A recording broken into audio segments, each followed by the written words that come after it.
Sveiki, praeinu šiandien pro mano hortenziją kamieninę, šluotelinę.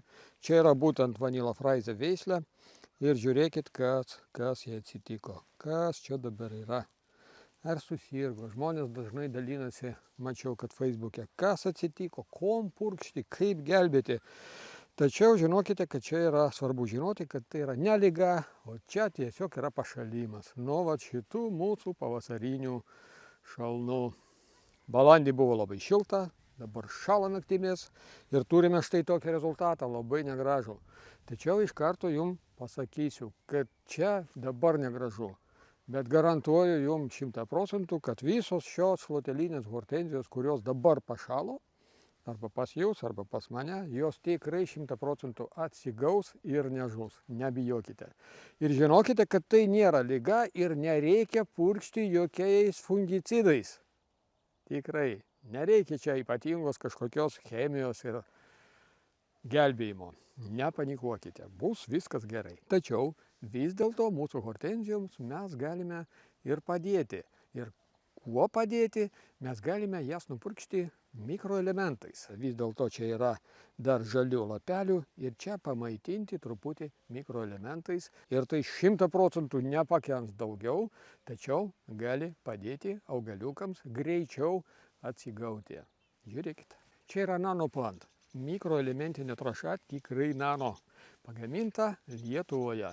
Išsamų video aš nufilmavau, galėsite peržiūrėti, ieškokite nuorodos komentaruose arba video aprašyme, kur galėsite sužinoti, kodėl vis dėlto nanoplant. Va dabar iš karto pasakysiu, kad žinokite, kad tai yra ekologiška priemonė, čia nėra chemijos, neįmanoma perdozuoti ir galėsite maišyti su bet kuriais preparatais, nesvarbu, žiemą netgi auginant daigus arba vasarą per lapus.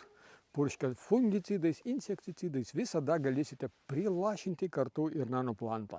Vienam litrui mes sulašinam 10 lašelių. 100 ml vienas lašas. Žiūrėkit, čia dabar pripiliau 2 litrus vandens.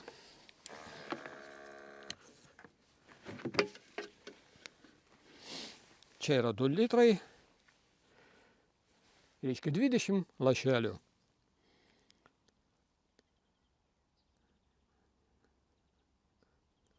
Uždarom purkštuvą.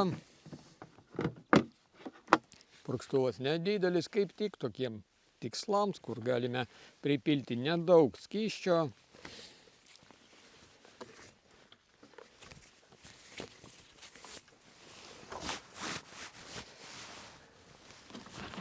Jungiame ir mums reikia apipurkšti gerai visus mūsų nukentėjusius augaliukus. Ir ne tik hortenzijas. Bet koks augalas, jeigu nukentėjo nuo šalnos, padarykite šį paprastą darbą. Tai tikrai yra nebrangu, nes nanoplanto to mažo buteliuko užtenka tikrai ilgam. Galime padaryti daug skysčio. Padarykite šį paprastą purškimą visiems nukentėjusiems augalams ir šiltnamį tarp kitko taip pat. Ir mes turime 2 pakuotės, labai maža pakuotė 15 ml. Jeigu turite mažiau augalų, jeigu turite didesnį sodą arba daržą, tai tada 100 ml, kur užteks tikrai ilgam. Manau, kad visam sezonui jums tikrai 100 ml užteks. Dabar sezono pradžia, kaip tik užsakykite dabar. Ir turiu jums dabar ypatingą pasiūlymą, kaip jūs galite gauti šį buteliuką 15 ml nanoplanto dovanų. Tiesiog dabar visą pavasarį užsisakykite bet kurį mūsų siūlomą sodo purkštuvą, arba Keeper, arba Pulmec, ir jūs gausite dovanų šį buteliuką. Veikite dabar, sodininkaukite ekologiškai ir sėkmės.